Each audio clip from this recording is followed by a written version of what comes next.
How are y'all doing today? Well, I want to thank y'all for coming out. I don't know who we have in the room. Normally, whenever we're doing events like this, we're in front of a room of real estate investors.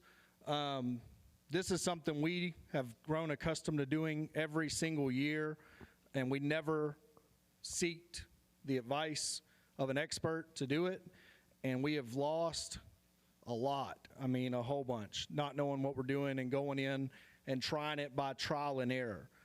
So this year, I know that most everybody in this room has seen just crazy appraised values. It's just been insane. It's the same way for us. We own something like 200 rental properties. And so one of my colleagues in the back had over a $2 million increase in properties across the board and over $400,000 on just one property. So all of that ends up getting passed back to the tenant in our business. But as a homeowner, I know that, you know, like my dad, his place is paid for, you know, and he's going to be priced out of his house eventually. So when I ran across Michael, we did a short video on the Roughneck Real Estate YouTube. It was short and sweet, and he wanted to do this presentation. He offered to come to Waco, and I said, well, I'm in a MCAD Facebook group. I'll see if I can get some people together. Next thing you know, we got an ad going on Waco 100, and, you know, so while y'all aren't a group of real estate investors, y'all are homeowners. We really hope you get a lot of value out of this. This is being live streamed on YouTube, so you're going to get a chance to ask questions. He's going to repeat the question whenever y'all ask it, so the people on YouTube will know what question was asked. We want to thank y'all for being here and coming out in person. We hope y'all get all your questions answered. Michael is a super sharp guy. I don't know if he does this for the masses, if he can do it for you. But if he does, it's something to look into. But just from what I know about what we have talked about before y'all got here, you're going to get a tremendous amount of value out of him and what he's doing. I mean, just the piece of paper that he's already handed out to y'all where you have to request the evidence from the county, that's something we never knew we could do. And it puts pressure on them, and then they know they're not dealing with an amateur, and they know they're going to be in for a fight. So it's going to be something that I think we're going to get a ton of value out of. And I'm going to turn it over to Michael and let him introduce himself and tell you. Yes, ma'am. My name is Corey Thompson. I got laid off from the oil field in 2015, started buying rental properties with a high school friend, and my other laid off oil field friends are in the audience now. We're all buying rental properties. So we're in a little bit different side of the business, but believe us, we know what our tenants are capable of paying, and they're in a very precarious situation where if we have to raise their rent to cover an extra $3,000 a year in property tax, it literally comes down to, do you service the property and maintain the property properly, or do you pay your property taxes? Like, it takes all the budget for, you know, maintenance, new air conditioner, new roofs, hailstorms coming through, fighting with the insurance company, putting on a ton of roofs right now. And it just puts everybody in a bad situation. So we want to show y'all how to properly protest this. We want Michael to use his experience and knowledge to help y'all get a good footing on what to do and how to do it. And anyways, he'll be able to help y'all out a lot. I'm going to be running around here helping him once we get to the question section. And that's really it. I appreciate your time. Yes. Roughneck, the number 2, real estate. I don't know. We ain't got it on the screen. Well, y'all should have all received an email with a link to this. So it should be in your email, so you'll be able to go back and watch it. Thank y'all. Give him a round of applause, please.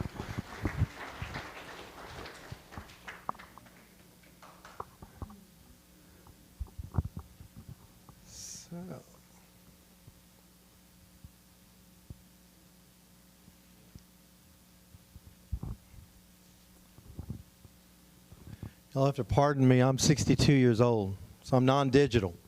Okay? Does anybody relate to that? All right. I just want to make sure I'm not the oldest one in the group and stumbling around. First of all, it's a privilege to be here. This is not a soft sell into a hard sell. I do not have any employees. I don't pay rent for the building I manage for one of my California clients where I am in Bexar County. So you can relax and not like, oh, what's the catch? There's no catch. God has a sense of humor, and I'll tell you a little bit more about our God that brought the two of us together, that we barely know each other, but that he put out this opportunity for everybody to get together. We're going to, everything that we show you on the slides, it's going to be taped. You could reach out to me directly because you'll see this is one of the slides. If you've got something, just share it with me. We're going to show you how to share among each other, but we're all in this together. Okay, so hopefully that gives you some sense of relaxation. So there's my email address, there's my phone number, but for the most part, you can put your pens down and you can relax because everything's that we're doing today is a community service. It's a public outreach more than anything else. So a little bit about me. I'm a rattler. That is to say, that was the mascot for St. Mary's University. When I was 14 years old, I didn't know if I had a calling to be a priest. And so I went to a seminary for a workshop, and I came out of that seminary still not sure, but when my father died suddenly of a stroke, it was pretty game-changing. I don't know if any of y'all have experienced a sudden death, but when you're 14 and your father's only 55, it's a game changer. And for me, it just drew me closer to God. It said, okay, God, if you want me to be a priest, you wouldn't let me get a scholarship to Central Catholic High School. It's a school of excellence, but certainly it isn't where I would go if I wanted to say to be a priest. Well, God had the last laugh. I got a scholarship to Central Catholic. And then, of course, I said, well, I don't want my mother burdened with the 7 of us without a college education and just Social Security. So I'm going to get out of high school as fast as I can. So as I get rolling, I'm going to talk fast, not like I'm from Texas, which is my home. I'm going to talk quickly. I'll get you out of here in about 40 minutes. We may not get out of here for an hour after that because you may stay around and ask questions. Sometimes the questions go on longer, but be patient. We're going to burn through 60 slides in about 40 minutes, and you're going to be, at the end, maybe asking more specific questions, but I can get in a hurry. I got out of high school in 3 years. I got out of high school with the dumbest class Central Catholic ever had. The evidence is that I was at the top of the class. So clearly it couldn't have been too bright. But the blessing of that was I got a full scholarship to St. Mary's University, where I became a rattler, got out of St. Mary's in 3 years. Again, I was in that hurry. I kept thinking, if mom dies, I don't want to be an orphan. Well, I got a master's in tax shortly after that. That's in accounting, which means in income tax. And so I've got a background in accounting, and I help people with the IRS, as I like to say. But when it comes to being a CPA, I always like to say, does that stand for car parking attendant, or does that stand for cow parking attendant? Because if I have enough cattle, as I do on my ranch, I don't pay as much in taxes. Everybody's heard of the agricultural exemption. Well, but as a certified public accountant, it gives me some, I guess, academic credentials. So I'll throw at you that I am a CPA. We'll talk about later my limitations socially of being a CPA. And I'm also a licensed real estate broker. So I do business in the name of either Texas True Tax when I'm protesting somebody's tax, or resolutions now when I'm resolving the opportunity to sell real estate. But the most important thing I want you to know about me is I'm president of the Christian Chamber of Texas, which was born in San Antonio. And most recently, we've started realizing we could set up chapters everywhere, very much like Rotary. But the reason it's so important as it relates to the subject matter tonight is because we have scriptural authority for what we're going to talk about. Jesus said, pay to Caesar what is Caesar's, and God what is God's. And Caesar's dead. And last time I referred to the governor, I referred to him as Greg. His mother-in-law was my grade school teacher. So he's not King Greg Abbott, okay? So everything we're going to talk about, we're going to talk about it with the empowerment of the Holy Spirit. We've got scriptural authority, but if that offends anybody or is not really your motivator, we're good. We're good, because I've been in the mosque, I've been in the temple, and unless the Muslim property tax is lower than the Christian property tax, this is one thing that binds us all. I promise you. I can get an applause from that group, because I tell them, anybody that doesn't want to refer to scriptural authority, you've got legislative authority. It says in the Texas Taxpayer Bill of Rights that the sixth right that I like to emphasize is that you have the right to contest a decision. So hopefully you feel a little more empowered that you know that you've got scriptural authority, you've got legislative authority, and what we're going to talk about tonight isn't just your authority, but the fact that with that authority, you have the right to protest these values that you've got. You have the right to the government's evidence. Before you go into that gunfight, you don't have to walk in there with a switchblade. You have the right to learn tonight your best evidence presentation strategy. We're going to give it to you. And then, if you're still dissatisfied with that result, unlike what the media generally tells people, at least in Bexar County, you have the right to appeal through arbitration. You do not have to hire a lawyer to file a lawsuit. I'm going to repeat myself because I'm getting really irritated, and I hope the media is listening, with interviewing the chief appraiser, interviewing Johnny Taxpayer, and then saying, well, and if you still disagree, you can always file a lawsuit.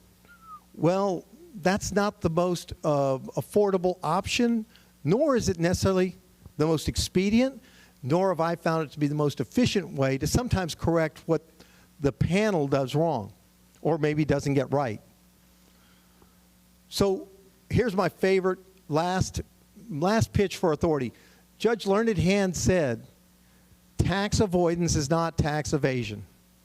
Okay, so hopefully we're going to relax. I'm not going to teach you anything unethical, anything illegal, anything the governor wouldn't tell you have the right to do, and anything that might empower you is all that I want you to come out of this with. So let's go through the schedule. It's very important to note, this is a year-long process that started January 1st. The chief appraiser said as of January 1st, what they gave notice to you at in early April, this is the value of your property. Then starting now and through May 16th, we can get in line, we can get a reservation in the tax restaurant, we can order the menu, and then we can decide if we're going to engage in this debate that's going to affect our tax bill in October. And then it starts all over again. It's like deer season, except we're the deer.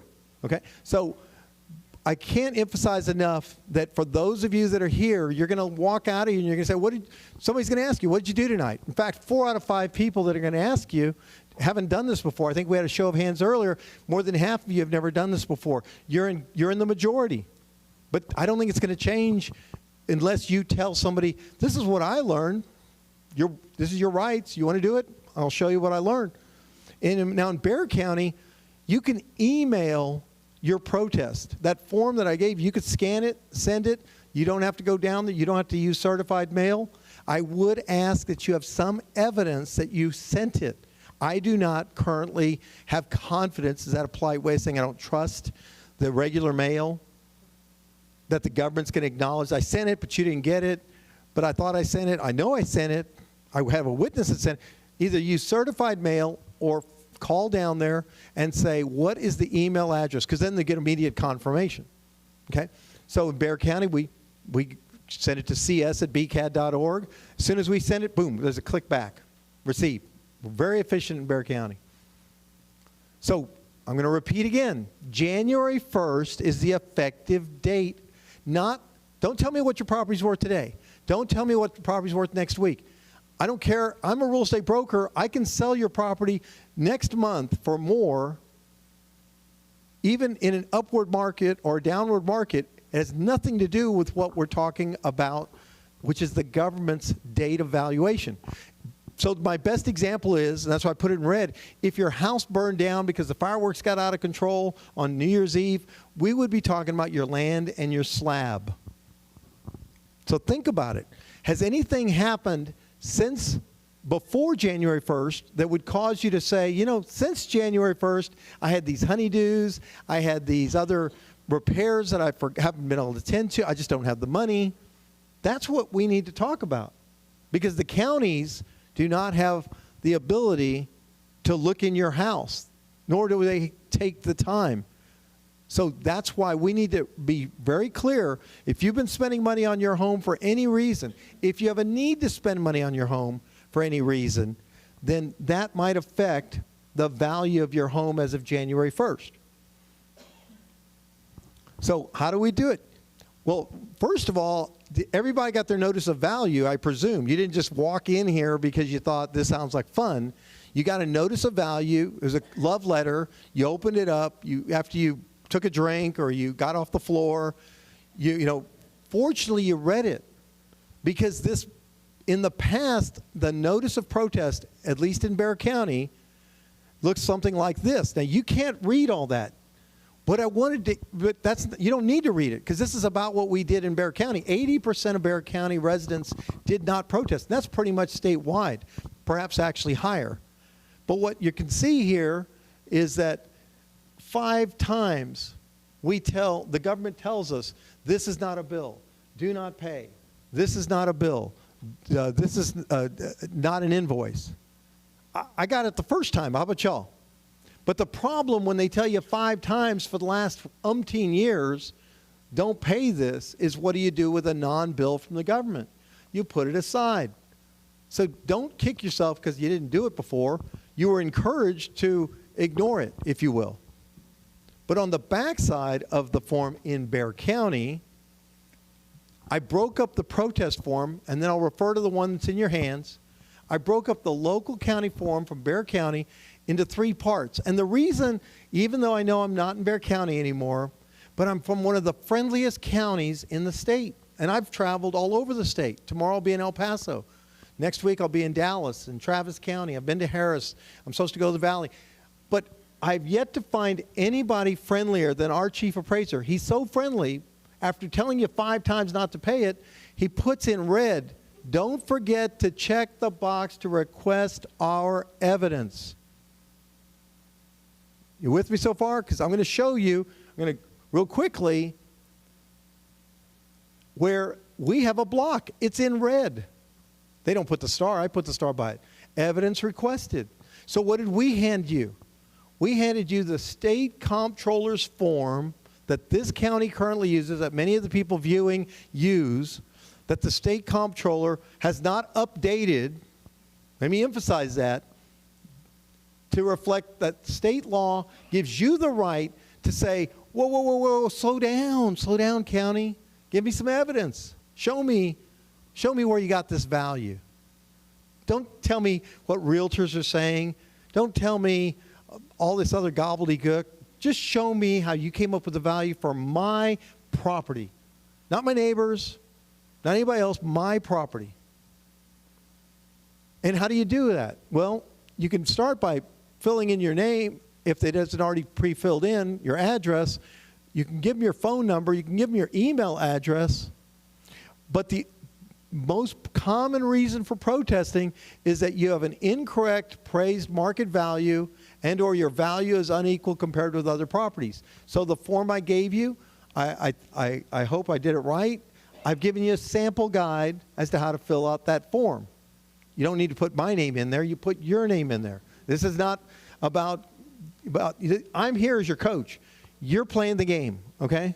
And we're going to play to win.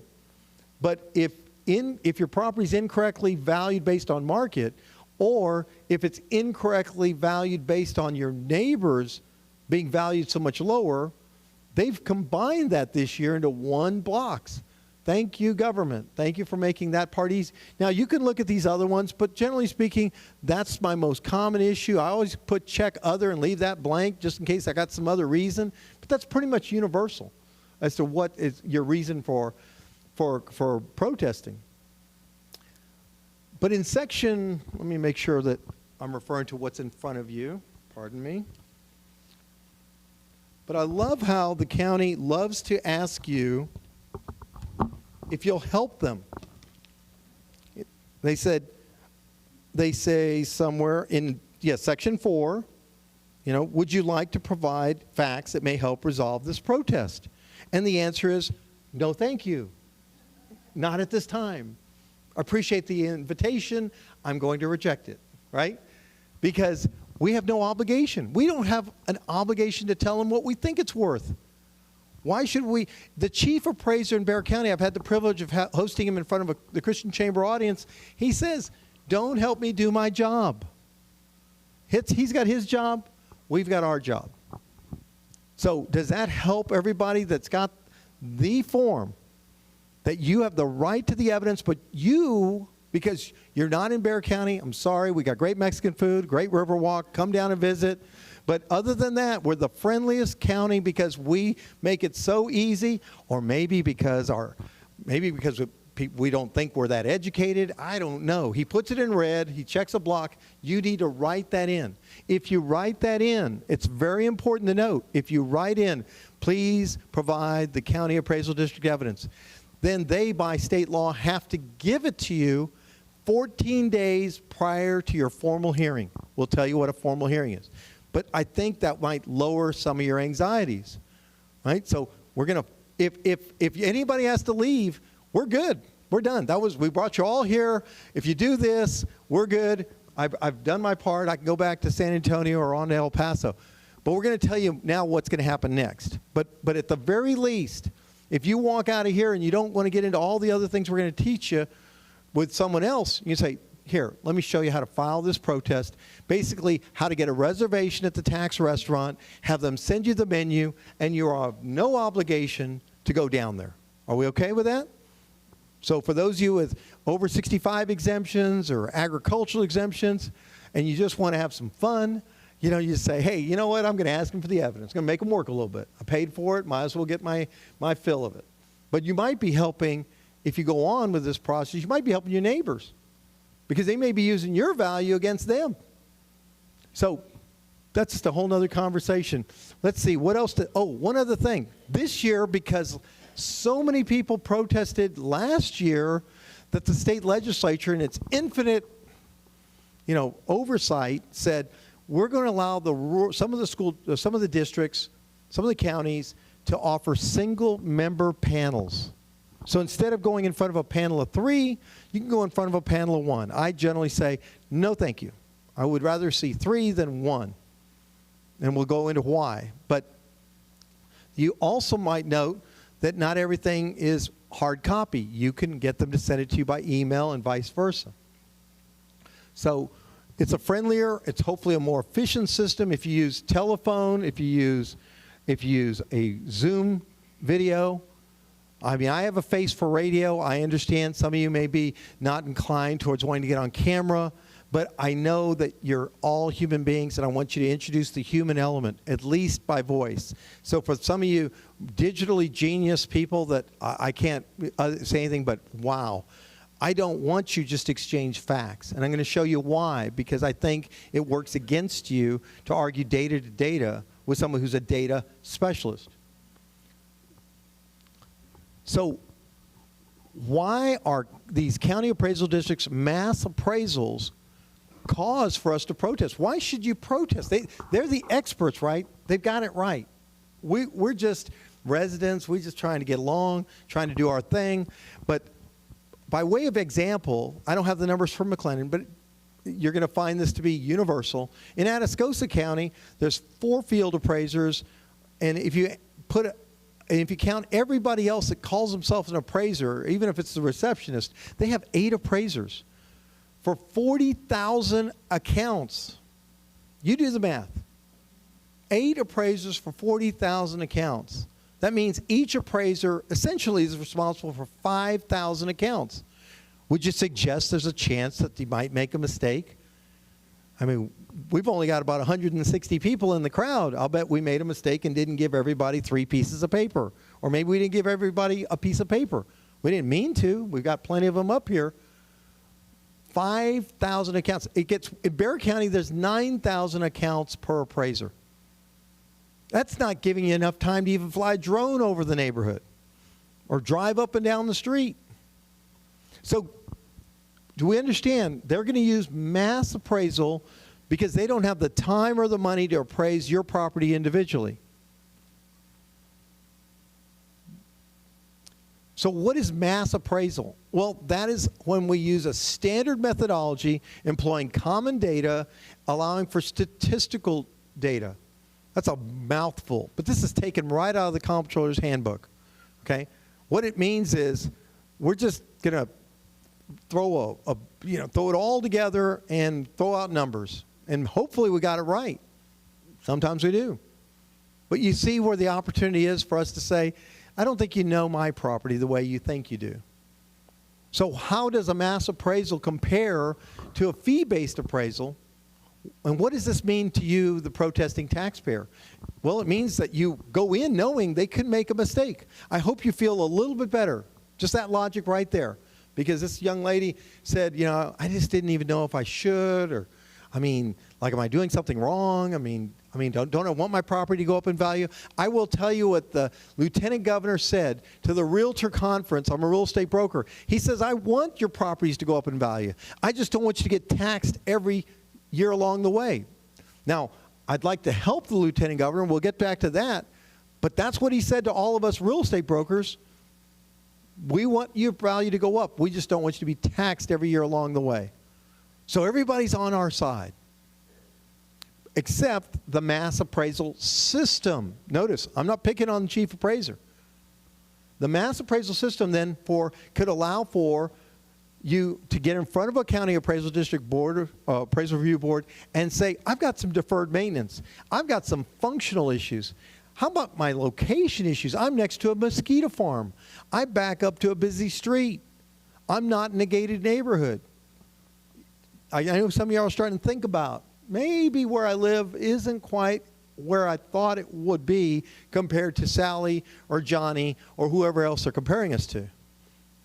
So, can these panels at the formal hearings make an adjustment? Certainly they can. We'll talk about why sometimes they don't. Unfortunately, even if when they do, why it's not usually very significant. Now, we're not going to talk about exemptions because you got multiple taxing jurisdictions, and everybody's taxing jurisdictions is trying to throw you a bone and say, okay, you're over 65, we'll freeze the value for school districts. Maybe you're not, but I'm getting there. Oh, you're a disabled vet, and so we're going to give you some different bonuses. And you, sir, you're whatever. So we can't go through them all. I appreciate your need to make sure you check all the blocks that apply.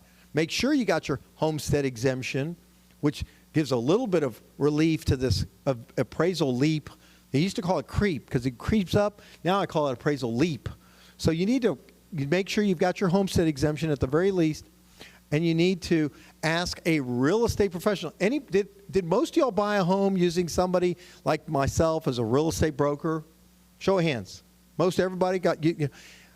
And then afterwards you say, what happened, Johnny the broker? Well, maybe Johnny the broker sends you a postcard, says, hey, this is the please remember me. It's Christmas time. No, now's the time that you want to remember him.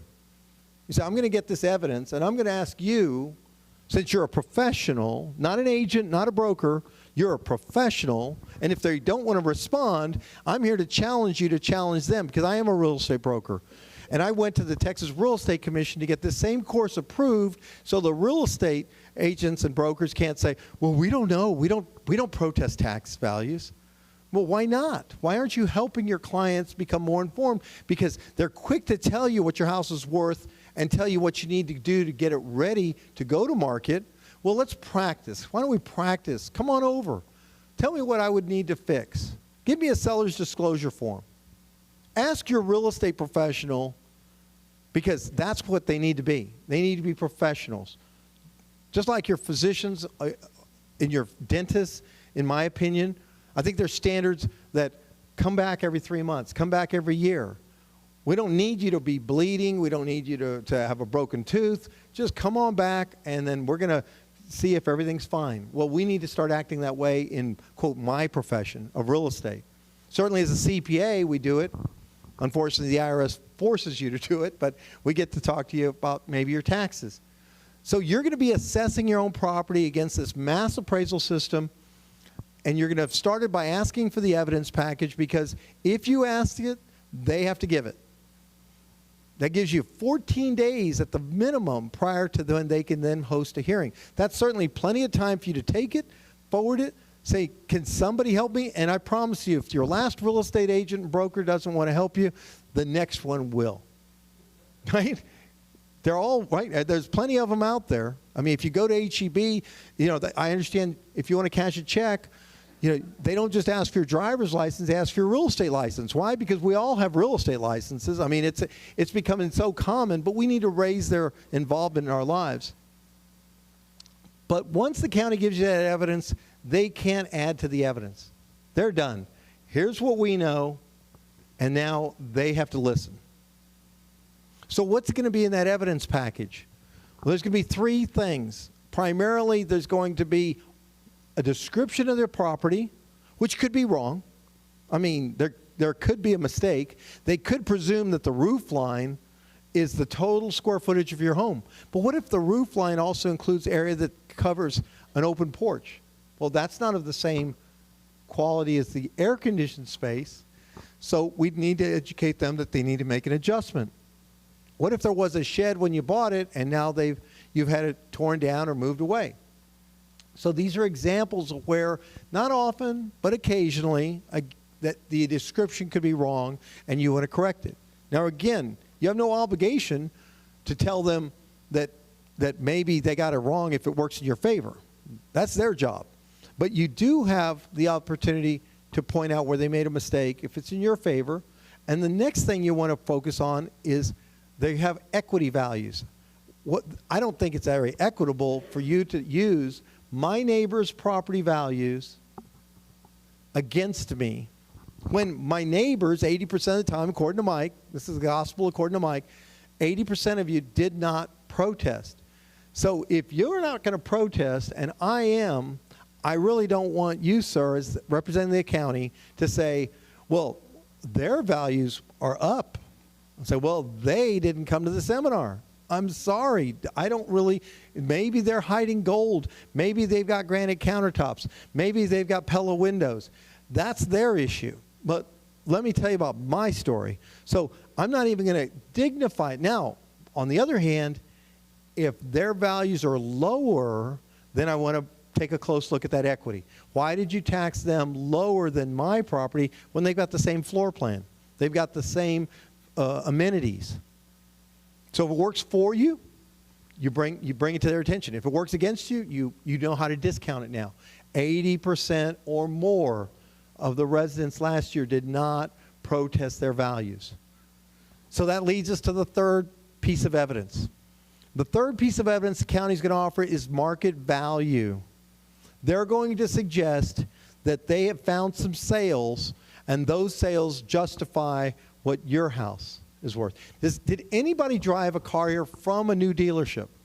Right? Did you come here in a new car that you just couldn't wait to get here, so you took your older car, your used car, your experienced car directly? Like you're on the way and you said, you know what, I think I'm just going to go trade it in. Anybody? Show a hand. I don't see anybody. So why is it that your car is no different than your house? Your car's not ready to be traded in. That's probably why you didn't do it. Besides, you didn't want to be late for this, but you didn't want to take a car that needs to be detailed, needs to be tuned up, needs to be made ready to be traded in. Your house is the same way. Your house is not ready for market. That's my premise. Own it. Your house is not ready for market. Because if you think that way, then you can answer to why the neighbors' homes got sold with the benefit of a real estate professional who came in, told you what to tidy up, what to repair. Made you disclose anything you knew that might be a concern, so you're not accused of committing a fraud. See, that's the market. We're not at market. So hopefully you now know our arguments against their evidence. But by law now, you're also allowed to have an informal, what they call hearing. I call it a conversation. I'm going to try not to trip. I'm going to get a little closer to the audience. I'm going to tell you that if they invite me, as they have an obligation to under the law, they invite me to, do I want to go to an informal hearing? I say, yes, I'd like to go to that informal hearing because I might meet somebody as pleasant as you, and you might actually say, you know, I see all this evidence, and you might be instructed to make us an offer so that we can start to whittle down these agreements. And we might hit it off, and you might be sympathetic, and we might get to a deal. Now, I'm not holding out as the first, but it is basically like preseason. It's practice. I'm going to practice listening to you tell me, how did you come up with that number? Because you may help me get ready for the formal hearing. We don't have to agree to anything. I don't encourage you to do anything other than to go, listen, practice your spiel, and then what? Go to the formal hearing.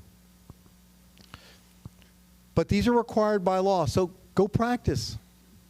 You can do it by phone. You can do it by Zoom. You don't have to go down there. You don't have to make it inconvenient to your schedule if you can just build in a time to get in the digital reservation room. But if we don't agree, if you make me an offer and I can't accept it, then we're going to go in front of a panel, and that panel is going to be like those 3 chairs in front of now your boss or you. You get to sit on the throne. Everybody can see the nice, because the appraiser gets to sit over there. And we have a panel of 3, a jury of our peers, if you will. That's called the Appraisal Review Board. They will tell you, they will be required by law to read into the hearing. We are independent of the appraiser. We have not reviewed your evidence. So, for voice recognition purposes, would you please state your name and your relationship to the property? And your name is? Joanne. And Joanne is the appraiser for the county. I'm going to pick on you. And Mike Berlanga is the property owner. And they're going to say, well, I'm the panel member A, panel member B, panel member C. And then they ask this one question that always gets me. They said, are you a licensed real estate appraiser? Well, clearly you are, and you brag about it. Look, she's smiling. She isn't even a licensed appraiser, and she's smiling. Just imagining she's a. And then they ask me, and I get to say, what I want to say is, well, let's see, I'm a certified public accountant. I got a master's degree in accounting, a concentration in tax. I graduated from high school in 3 years. I am a licensed real estate broker. I own a ranch. I didn't stay at a Holiday Inn last night. I mean, what's the point? You're asking me a loaded question. I'm a property owner. She's the appraiser. The hosannas go up, right? And the panel, who has no formal training in real estate, no formal training in appraisal, no formal anything. I'm not making this stuff up. For those of you that think, oh my, come on, you're not being fair. No, I paid $50 to learn what they do. I sat in their seat. The comptroller put on a class like this for those people who had nothing else to do but do a civic duty, get paid a little bit, eat the lunch. And I'm not making this up. The slideshow, they said in the slideshow, instructing the panel that paid the $50 so they could be a panelist, do not fall asleep. I'm not making this up. I have witnesses. I took a friend of mine that helps me with some protests that we do. I said, did you catch? She goes, I took a picture. Yep. So what does that tell you? This independent board comprised of citizens, I'm not saying that they're bad people. They're trained only in the process of recording a hearing. That's it. They're going to hear a disagreement, but they are not real estate experts. They're going to give me, the lowly CPA with background in tax, so on and so forth. You see where I'm going with this? What do I know? I feel this small, and we've raised you up because you are the appraiser working for the county. I need a genuflect. So how do we want to best impact on that panel? In the English-speaking population, psychologists will tell you that we're all divided in basically 4 different unique social styles. We have high feelers and low feelers, high thinkers and low thinkers. I'm going to pick on the 2 of y'all. Are y'all together? Yeah. And are you the thinker and is she the feeler? You're what? He's the feeler. Okay, so without him, life wouldn't be that entertaining, right? I mean, he makes the world go round for you, right? and without you, well, and without you, he'd be in jail, right? I mean, no, I'm teasing. But opposites attract. I mean, you can see where he's up here. He's fun and games. Here, you're trying to keep things under control. Well, in this panel of three, I can tell you we're going to have a good chance. The mathematics are we might have two feelers and one thinker. We might have two thinkers and one feeler. Occupationally, I like to say we have a salesman, a receptionist, a surgeon, and an accountant. Remember I told you earlier I'm going to tell you about the social limitations of being an accountant? When you have two accountants, you can tell when they meet each other which one's the introvert and which one's the extrovert. Because if they meet each other and you see them from a distance, the introvert looks at the other accountant's belt buckle. The extrovert looks at the other one's, shoes. I mean, in either case, you don't expect much from accountants. I know I'm having to flex my style to be entertaining, to be sympathetic, to be empathetic, to do more than just give you the facts. But in similar fashion, I'm empowering and I'm going to engage you to consider, then that's what we want to do for that panel of three. We don't want to just give them the facts. Anybody old enough to remember Dragnet? Right? The murder, the wife still got the blade, the knife.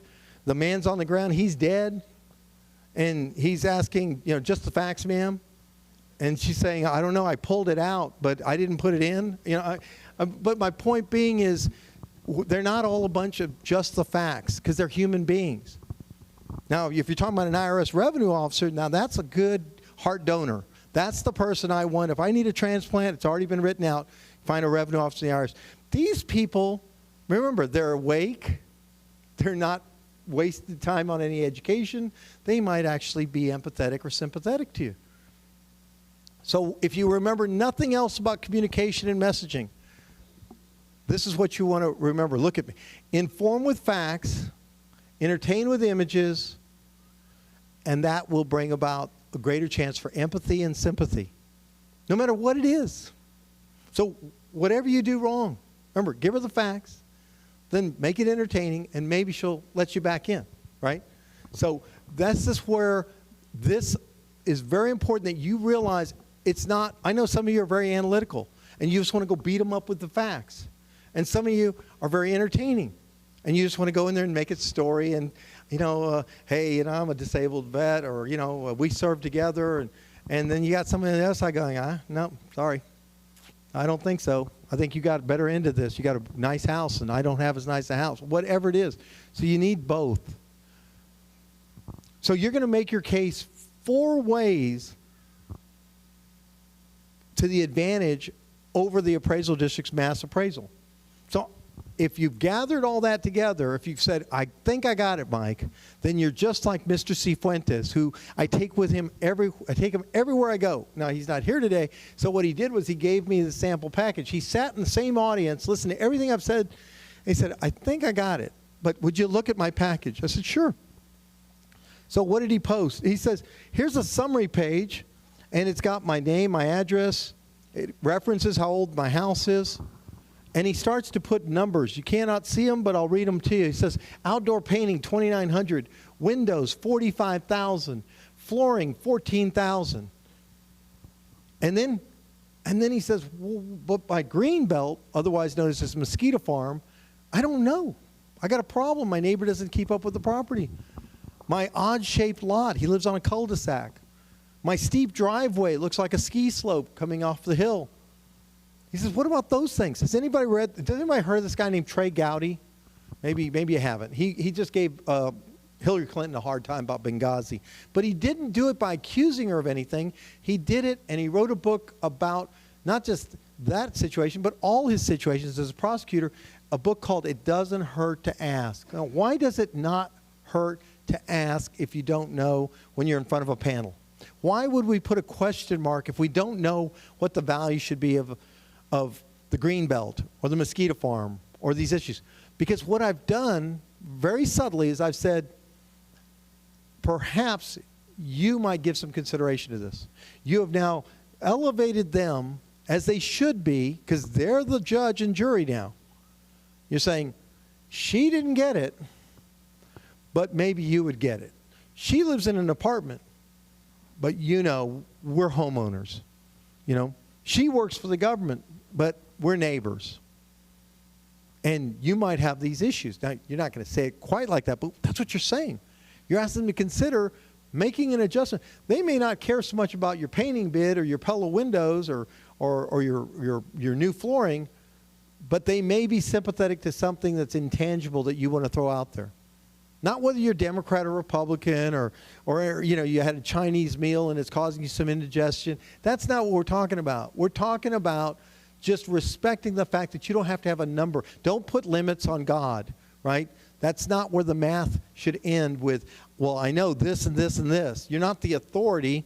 You're building your case.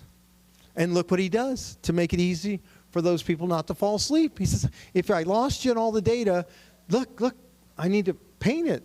Here's a picture. And Mr. Rodriguez is not my cousin or his cousin. We don't get labor-only estimates, right? This is not how much you could do it for if you did it yourself with your own ladder. And I don't encourage you to give them the worst number. Give them the highest number. Get that most expensive painter to give you his worst bid. How about the windows? Look, there's some problems. They're old. They're broke. Oh, but here's the number for you. So the analytical, if you two were on a panel, I'm appealing to you with all the facts, and he's bumping you with the elbow. He's like, yeah, see, painting, flooring. Now, I saw those pics. That's what he'd tell you, right? And you'd say, well, yeah, but look at the numbers. So we've appealed to both of y'all, even though you're opposite in the way you want to receive information. And now that we've played the Joker's wild card and we've gotten inside the property, what are we doing next? I mean, we're on a roll. Now let's get out of the house and let's look at what's going on around my house. So this is a picture of the commercial lot behind Mr. Cifuentes' home. Now, what you can't see here is that this house, which is on a cul-de-sac, most people would say, isn't that a preferred neighborhood? I mean, preferred location in the neighborhood? Yes, but when he backs up to a green belt that backs up to a major highway, 281 is like 35, then if I'm a criminal, this is my best path in and out of his house with all the stolen goods. Because by the time the police come in to the front door, I'm already down the highway. I'm already halfway to Austin, right? So notice how I took what you would probably brag about and I flipped it around. What's the difference between hamburger and steak? Comes from the same cow, but it's all in the presentation. And then I continue to back out, and they're going to tell you, oh, we don't consider fences. I'm sorry. What do you mean you don't consider fences? The real estate broker, the professional told me I need to fix the fence. Otherwise, they're going to point that out. Property inspector is going to say, hey, the fence needs repair. And then they're going to want to negotiate something for that value. Oh, look, I've got a rectangle inside of a pie-shaped lot. That rectangle isn't utilizing my lot efficiently. Now, you and I are saying, well, wait a minute. Look at that land to the left. That's where the kids play. Look at the land to the right. That's where the barbecue is. And look at the area in the back where I grow the flowers. But we're not here to brag about our home. Our home is where our heart is. We're here to present all the reasons why they should give us an adjustment of value to our house. And in this case, we said, you got a rectangle inside of a pie-shaped lot. It's excess land. Some of it's inefficient. And on top of it, it sits up a little bit from the curb.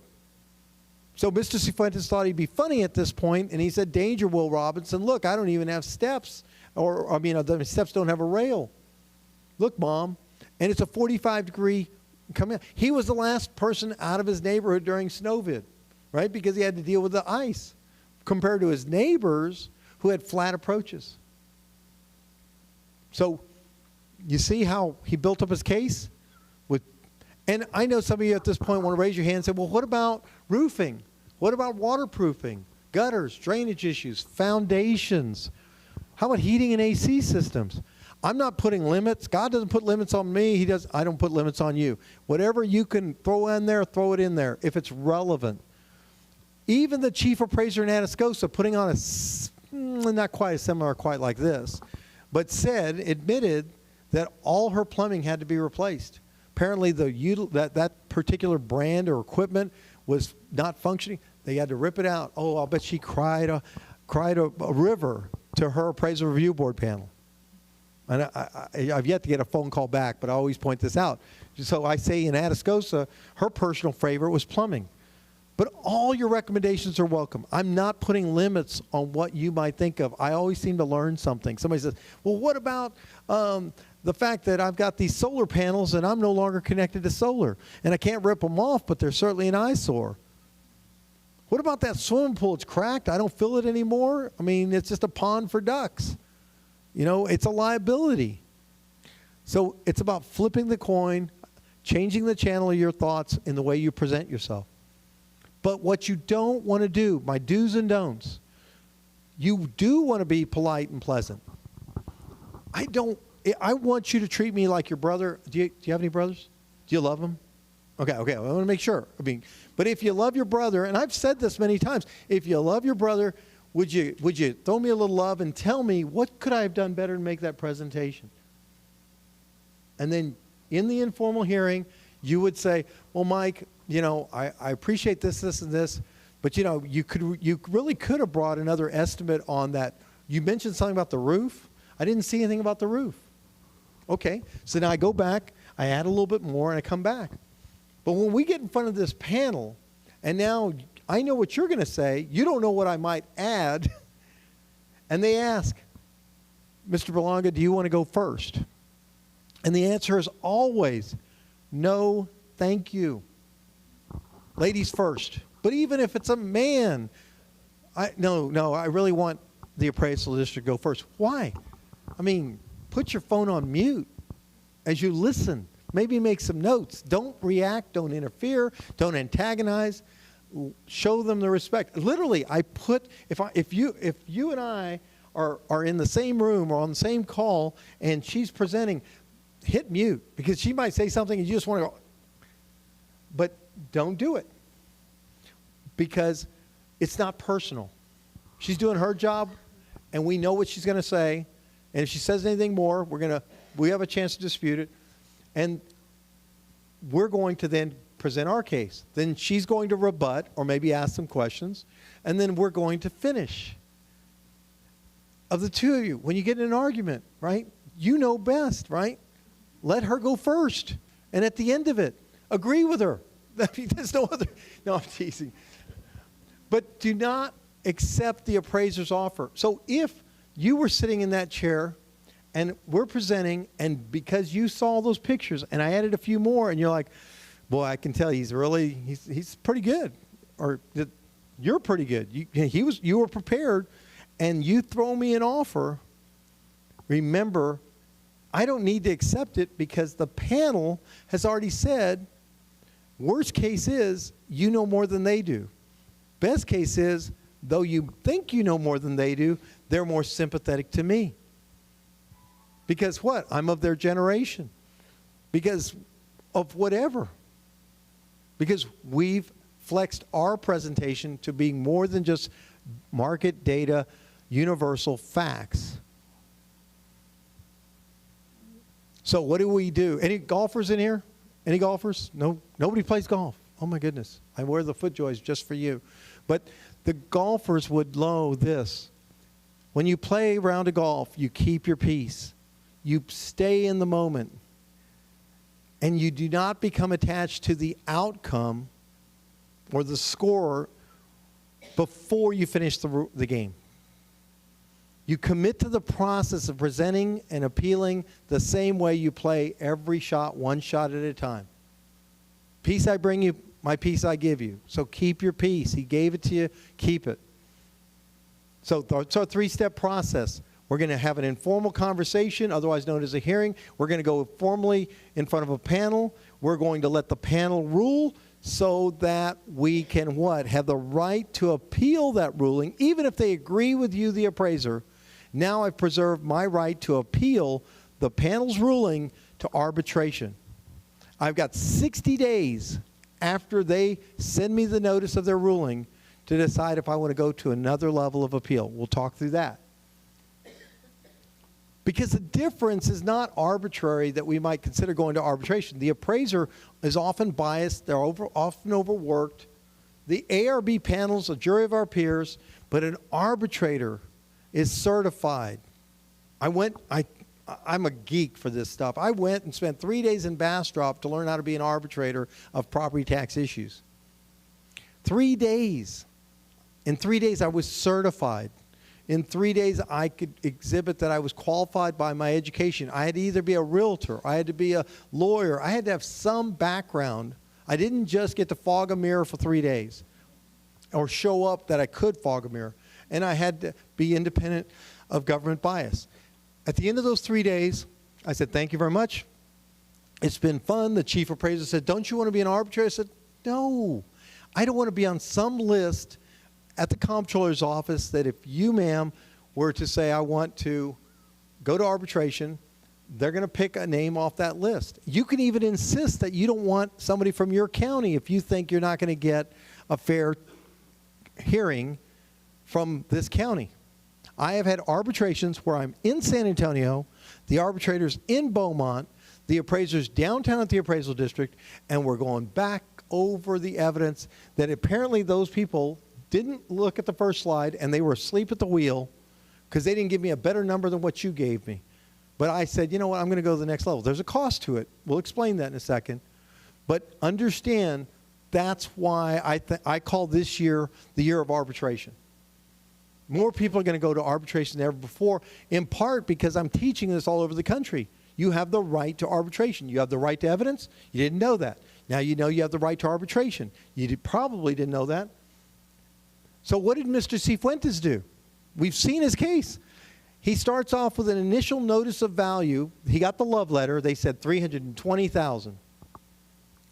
Then, after we had the informal, we practiced, you, ma'am, sitting in that chair, the throne of the appraiser, watching your case kind of get a little attacked, you said, well, Mr. Cifuentes, would you like to, I'll offer you $300,000. Remember Monty Hall, right? Let's make a deal. Except usually there was a donkey or something, right? That you had to be afraid. There's no, this isn't let's make a deal. In fact, I was behind the screen.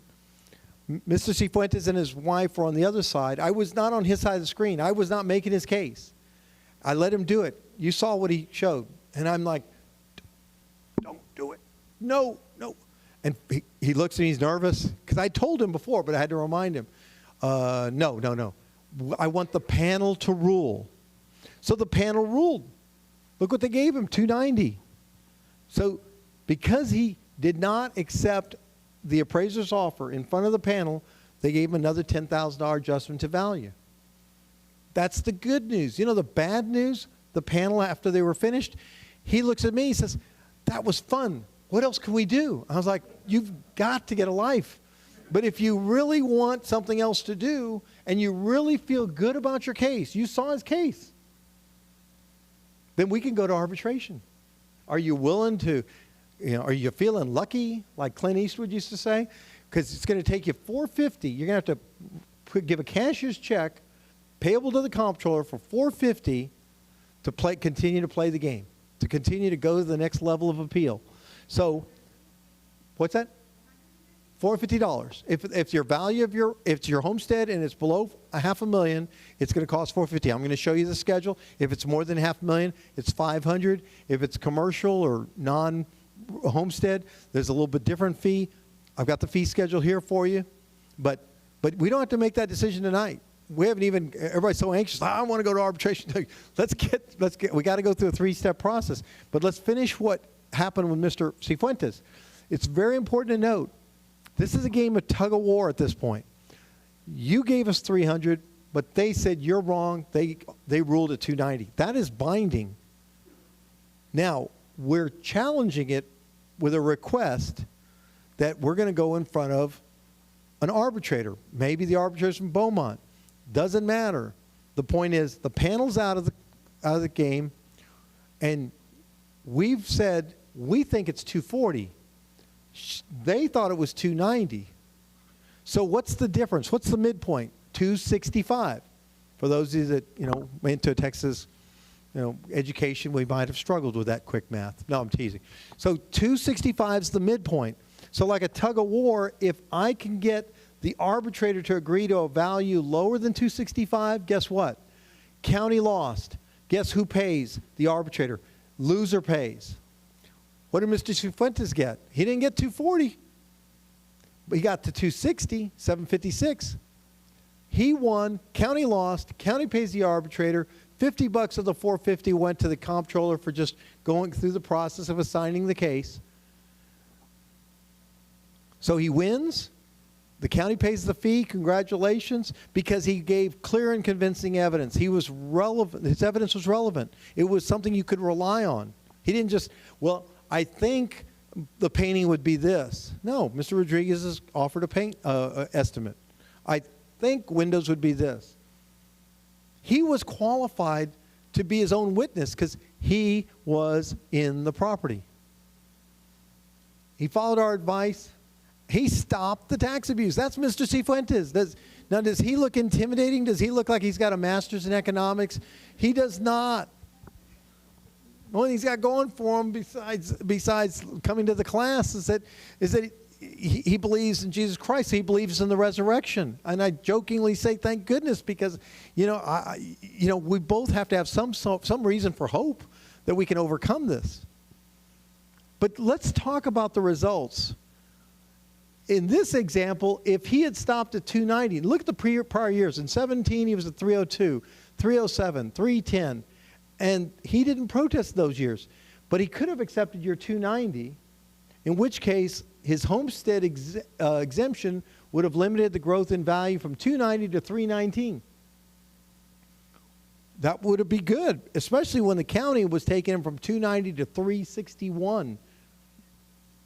Before we'd even gotten to arbitration, they had told him, we're jumping you up $71,000.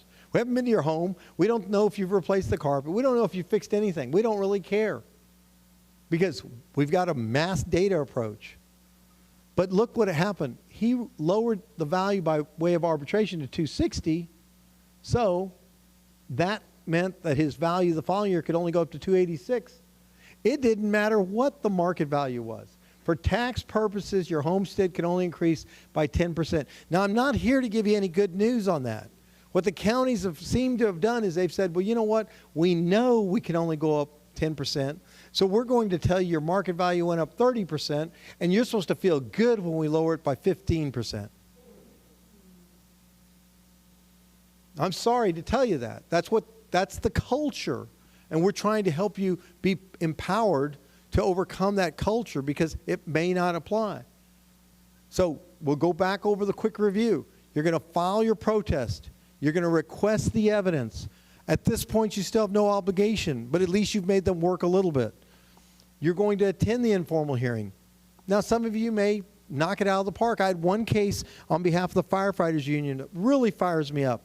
The firefighters in San Antonio have a property in Interstate 10 that you could have a reception in. And they asked me if I would protest the value of their property. I'm a commercial real estate broker. So I said, sure. What do they have your value at? Well, $1.5 million. I said, well, that's great, because I could sell it for $2 million, as is. I said, but, let's go down and have some fun with them. Why do you think they should lower it? They said, well, look at all the problems. We had a problem with our roof. We had leaks. And so I took pictures. There was some damage interior. But, it was still functioning. Everything was good. I went down there and I met with the appraiser. Appraiser was wearing a golf shirt. I like to play golf. I started talking about golf. We started bonding about golf. Guys do that thing, And so I said, after a while, I said, well, let's talk about this. I said, look at he says, they've got a new roof. I said, oh my goodness, I didn't know about the new roof. He had pictures of the new roof. I was like, oops. I said, well, I've got pictures of the interior. How about that? He says, how about I offer you $1.25 million, $250,000 off the 1.5. So I said, excuse me, I need to go confer with my client. You don't mind? I'm going to go. So I called him. I said, Mr. Treasurer, I'm down here. They've lowered it from 1.5 to 1.25. Do you want me to accept it or, continue on? But if we continue on, it's on the record. Just, I know you guys are kind of politically, sensitive to looking like you're taking advantage of whatever. He says, no, I understand. You go ahead and accept it. You can accept it. I have your permission, yes. So I go back in and say, I don't know what to tell you. My client just said I can accept the offer. But could you throw me a bone? I mean, make it look like I did something. I mean, I come all the way down here. Now, what have I said? My client's guilty as all get out. And what did the appraiser say? He said, well, what about if I lower it to 1.2 million? I said, I mean, I couldn't believe it. That's why I tell the story. Because that's why I'm willing to travel all over the state of Texas.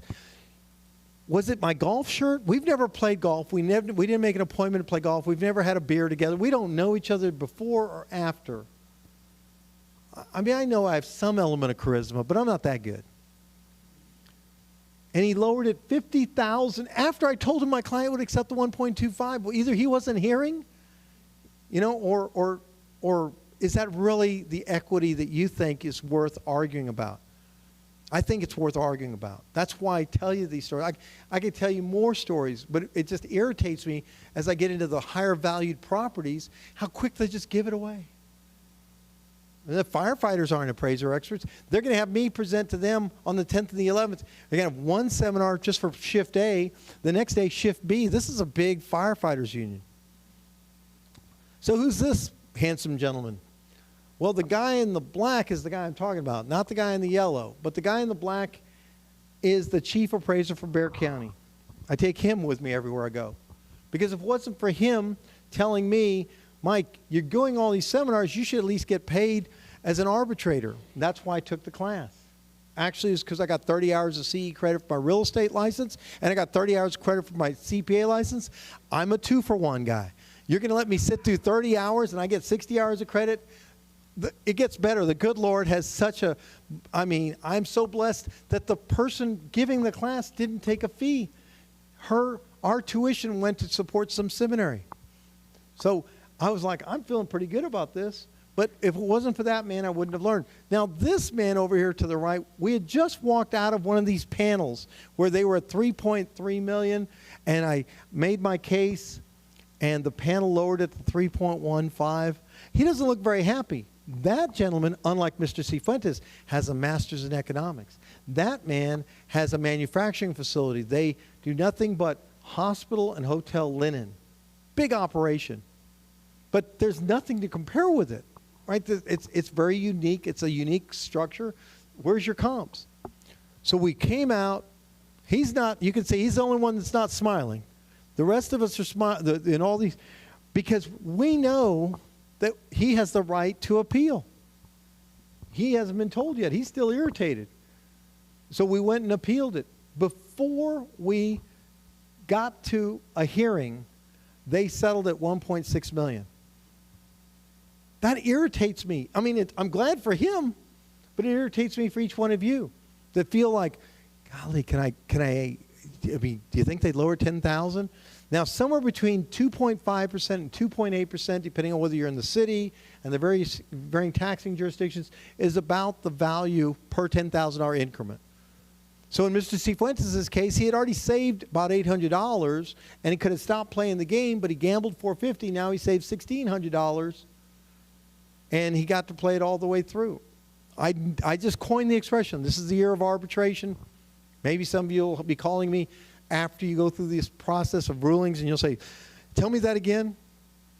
Because you have 60 days after they give notice of their ruling. You have 60 days to say, you know what, not sure I want to accept that yet. And in some cases, I had a case just last week. I know you're thinking, oh, you're going commercial on me now. No, I had a case, Mr. and Mrs. Rivera. And I hope she's listening because you know, she trusted me that I said, they don't get it. You bought it for $240,000 in March of 2020. And by January of 2021, this is not ancient history. In the year she bought it, they appraised it at $237,000. Well, shame on them. And she didn't think they knew. And she got a little irritated. But it doesn't matter. They found out somehow. Some rogue realtor let them into the MLS, right? So I said, well, if you don't like the fact that you were sick and your husband and I went and we didn't persuade the panel to give us less than what you paid for it, you can go to arbitration. I don't necessarily advise it, but you know, if it's just the principle of the matter. So bless her, she puts down the $450. She goes, I just need to get it out of my system. I said, okay, great. You might get $450 out of your bank account too. But we went to arbitration, And in the arbitration, I had to hit the mute button several times while the appraiser was making their case. But we made our case that when they bought it from somebody who wasn't the occupant. They bought it out of an estate. So the seller's disclosure really is meaningless, right? Because whoever's selling it doesn't know anything about the property. The fact that the utilities were off meant that our inspector didn't know that the water heater wasn't working. And because nobody had been living in it, they didn't know that most of the sewage line had fallen apart. So she moves in, and now they got to replace the sewage line. So she takes a really good picture of that. She tells me about this water heater, and we left it open that there were probably other things. And I said, oh, and Mrs. Rivera, she's going blind. And her husband had shown the early onset of dementia. So with all due respect, arbitrator, I don't think the panel realized that maybe this is the blind leading the blind leading the blind because they don't know about this. True story, 5 days later, because when you go through arbitration, you don't wait forever, but you don't know immediately. 5 days later, we get the ruling. The arbitrator gave us 180. 180, and that was all she asked for. I always struggle when I get everything I asked for, because then sometimes I have to apologize. I'm sorry. I told you, well, let's ask $600,000 on that $1 million Mexican restaurant that they didn't compare to the other 19 Mexican restaurants. Yo soy mexicano, pero yo no hablo español, okay? I'm bicultural. I know how to take the shuck off the tamale, but I'm trilingual, right? I speak real estate, taxes, and English. So when I'm an equal opportunity critic of all that doesn't unite us. But what unites me is that if you're going to value my Mexican restaurant at $1 million, please compare it to the other 19 restaurants on the same street. Don't compare it to the Chinese restaurant in the affluent neighborhood. Don't compare it to Sarita's that's in the medical center, a little higher valued property. Don't compare it to Laguna Madre, which is the only thing Mexican about that is, quote, the Spanish name of a seafood restaurant. But I had to get to arbitration because at ARB, at the panel, they lowered it from $1 million by $179,000. And so the taxpayer's like, oh, you're so good. I'm like, oh, no, we're not finished yet. Let's do it one more time. So we did it one more time. We went to arbitration. We got it down to $600,000. I'm not here to tell you about all these great stories. I'm here to tell you how irritated I am, which is why I'm here for free. You cannot hire me. Maybe you're going to have to make a really good case. I do not have employees. I do not pay rent. Occasionally I get some low-hanging fruit, like an apartment complex that's being used as a boarding home. So I want you to do as much as you can. I want to help you any way I can. God is good. I love my neighbors. I love myself. It's my second commandment that I was told was the greatest commandment. And if you will follow these orientations, we're going to set up a McLennan County Taxpayers Association on Facebook. I know some of you don't like Facebook. That's okay. But what I want you to be able to do is I want you to be able to share what your experiences are as we go through the season. So we're gonna create one. If it doesn't exist, I'll be the administrator. I want us all to come together in this misery. There's an opportunity in this crisis, because you remember the movie, Houston, We Have a Problem, Apollo 13. I feel like Tom Hanks in that movie right now. Waco, Austin, Texas, we have a problem. It's not a Republican problem. It's not a Democrat problem. It's a problem that meant so much to me that on December the 13th, I put my name on the ballot to be the comptroller as an independent. So I want you to go do your thing, but if you send us your email address and I reach out to you and say, hey, remember me, if you want to help, I need your signatures on a petition in ink, not digital. They make it as difficult as possible. And I mean, no disrespect to my friendly Republicans, because I was endorsed by the governor. I ran for a state rep seat against a Democrat opponent who couldn't even stay in Austin when they all went to Washington, for those of you. But to my Democrat friends, hey, if you like paying these kinds of taxes, I understand. But if you voted in either primary, you can't sign the petition. So bless you, you're released from any sense of obligation, or, it's okay. But 80% of us did not vote in primaries, if we tell the truth. So that means 80% of the people that didn't vote in primaries can sign the petition. If you'd like, you'll get a chance to help. Not tonight, not tonight. But, you know, I'd love for you to reach out to me.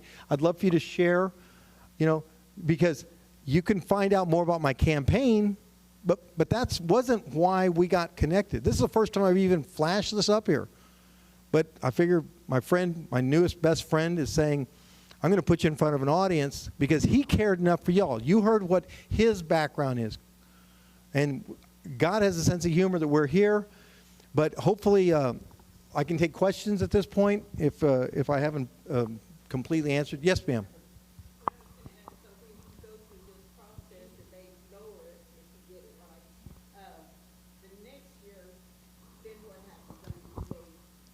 If it's your homestead, the most it can go up for tax purposes is 10%. Now, if I was the comptroller and I was lobbying the legislature, or if I don't become the comptroller and I'm uniting all you people that sign a petition, or even if you don't sign it, we have to tell the state rep and the state senators, we need to put, let's go back to pre-pandemic values. Let's put a cap that's more like 3 or 5%, not 10%. Does anybody know the rule of 72? If you go up in value 10% every year, you double your value in 7.2 years. So right now, it's even though I gave you a little bit of benefit, it's not a solution. Yes, sir. How difficult it was all of these people going out and trying to get bids for paint, for windows, for foundation. How difficult is it to actually get a bid from a contractor? I'll let this gentleman answer the question because he knows better locally. I got a contractor that can get you a bid right now. We'll just mass print them. We know exactly what it takes to put windows, paint on a square footage, a cost per square foot. I got Brandon, you ready to do a bunch of bids? He's back there. He's ready to go. And let me help you understand. We don't know each other. So this isn't a setup, okay? You know, this isn't Abbott and Costello. You can even do it online. You can even go online, and I think Home Depot and some of these places. But I'll tell you what I'll suggest that you might want to take advantage of his offer, because if they give you a bid, now they're at the top of the list of people when you do actually want to do the work. Is that a fair statement? We don't do work for outside clients. We have our own property management company. We are snowed under with work. But if all you need is a bid, I mean, on a price per square foot, you tell us the square foot of the house, exactly what you want, and we know exactly what it costs to do that work. So we don't do work for outside clients. The realtors, they now started having software that says, if you need this kind of work done, this is how much it's going to cost you. So maybe the realtors, Those two. their software, professional software, can give you a bid. That's right. That's right. Thank you. Ask that realtor professional. Thank you. Did I see a hand right there?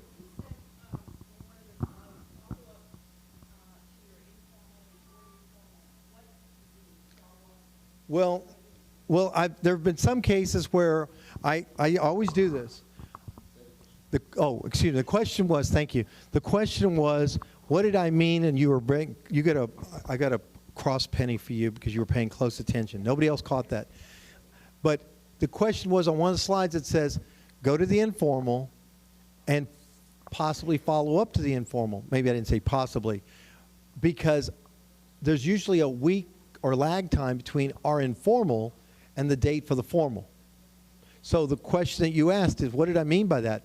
If I'm getting some chemistry going here, she feels sympathetic for me. She gives me some advice, like, well, if you would have just brought an estimate for the windows, then I go get that estimate, I call her back up, hey, I got that estimate. I'm feeding her. And she says, oh, well, then, you know, I can still adjust it. Because she can make me an offer. She can wait till we're in front of the panel and make me another offer.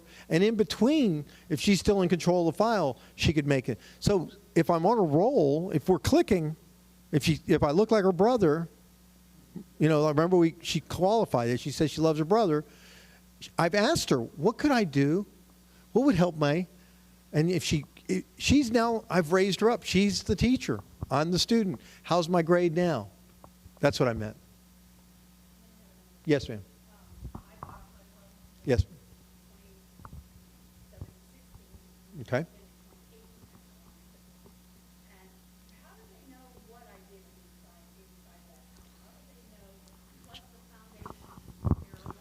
So the question is, she bought a HUD home for $47,000. How do they know that the foundation isn't terrible? How do they know what's going on inside the home? Ma'am, you've made my case for why you need to protest. They don't know. They don't know. And even if you got a permit, did you get it done? And if you got it done, was it perfect? And what did I tell you back here? Let me go back to this slide. They are basing your home on universe of data. You now are saying, well, my property condition isn't comparable. My location isn't comparable. But you're emphasizing condition, that's fine. But they don't know. Remember, what did I say earlier? They have as many as 5,000 accounts per appraiser. She's responsible for 5,000 accounts. Even if only 20% of them protested, then she's got 1,000 cases she's got to work. Let's make a deal, right? Because you're just closing the file, moving on. She's not incentivized by how much she raises the value. And she doesn't know what you know, so you need to help her make her case. No. Collectively, the government is just trying to raise revenue. But if they know, like a casino in Las Vegas, that 80% of you aren't protesting, they can be a little more generous. I know some of you have not felt that. You haven't felt the love. I don't expect, but they're not going to feel a lot of love when 80% of the county files a notice of protest, makes them get off their behinds, send me the evidence, and be prepared. And they may be glad that you're one of the few that's going through this process. That's been my experience. Yes, ma'am.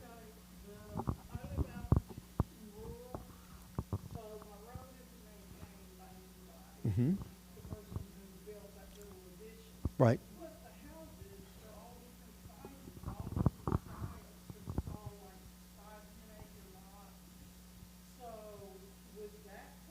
Absolutely. Again, the question is, she lives in a rural area. It's on a road that isn't being maintained. It's not a neighborhood where every home is homogeneous.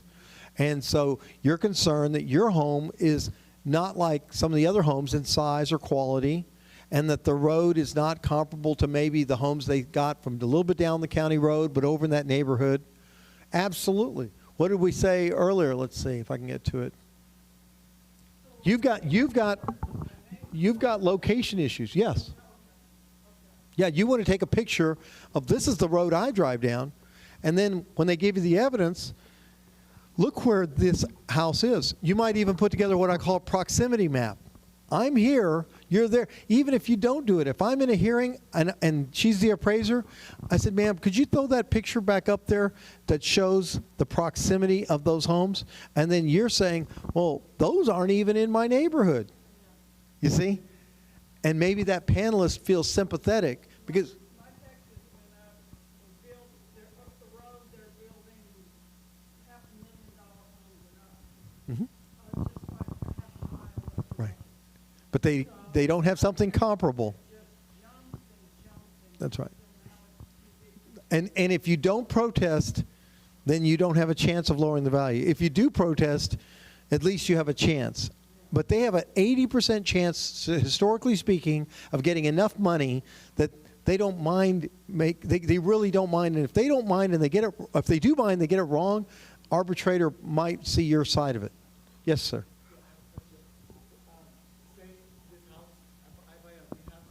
Yes. Yes. Mm-hmm.